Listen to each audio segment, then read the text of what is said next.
Welcome to Voodoo Absolute. Folks round these parts call me Mama Amy. Look like you got something on your mind, child. Come on in, take a look round.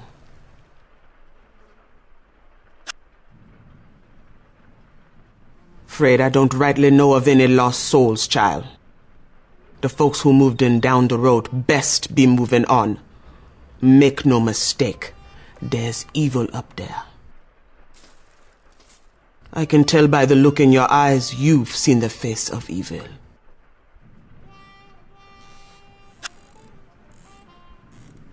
I'm sure by now someone has told you about the curse of the evil Mr. Crown. I'd be happy to tell you more, but I don't much care for charity. The rain has been keeping me from restocking my inventory.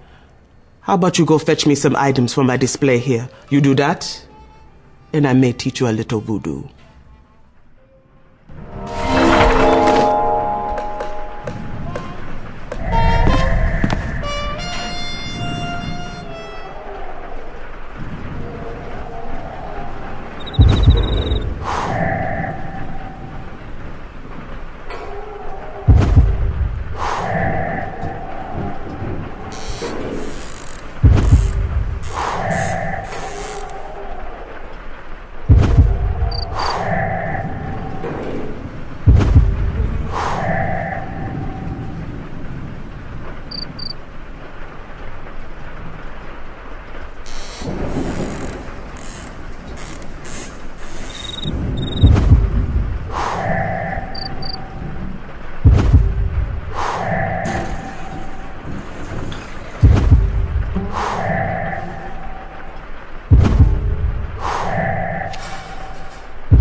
Something I can do for you, stranger?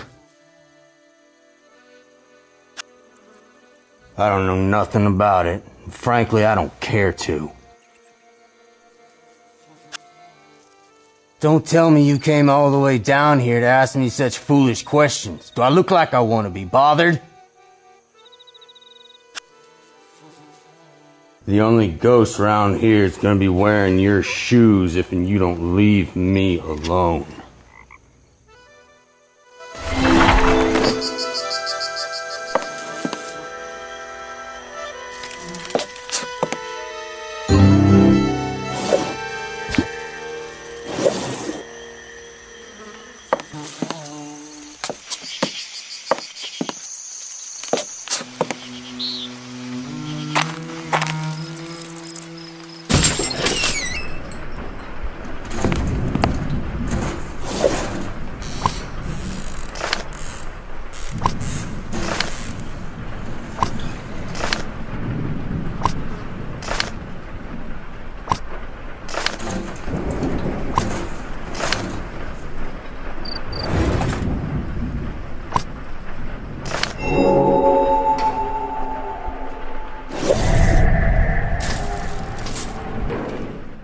Thank you for running that errand, Detective. Why don't you take this as payment?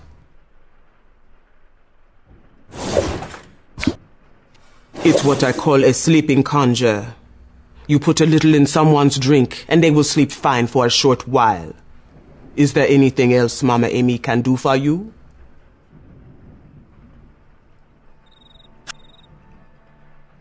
Ugh. Just hearing that name makes my blood run cold. It's the man who built and then rebuilt the house down the way. I say rebuilt because he burned it. He burned it to the ground with the screams of his 13 crewmen inside. He didn't want them knowing where he'd hid the treasure.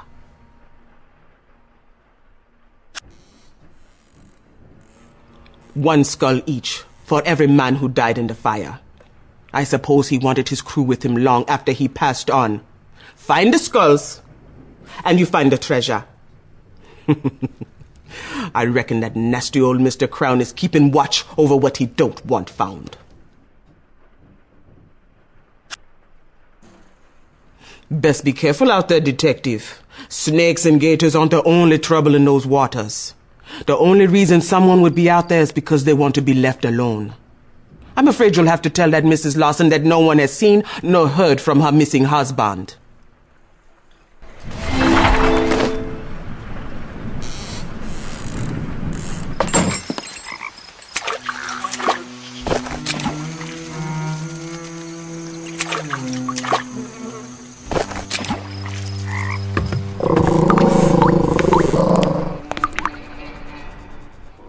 What do you mean no one's heard of my missing husband? I've posted signs around town and it's all over the paper. Marcus wouldn't have simply wandered off and left my daughter and I alone. It was his idea to move here in the first place. I'm sure those crazy locals had something to do with it. That crazy neighbor of ours, he fires his gun at anything that moves. How do I know he didn't attack Marcus? Have you met the lowlifes at that bar? That dive bar down by the river? Don't tell me that place isn't full of criminals. I'm beginning to wonder if that couple we hired isn't behind all this. There's something shady about them. I can't put my finger on it, but I've seen the way she looks at me. I thought we were doing them a favor by giving them jobs and letting them stay in the carriage house. I would appreciate it if you would quit running all these little errands and get to the bottom of things.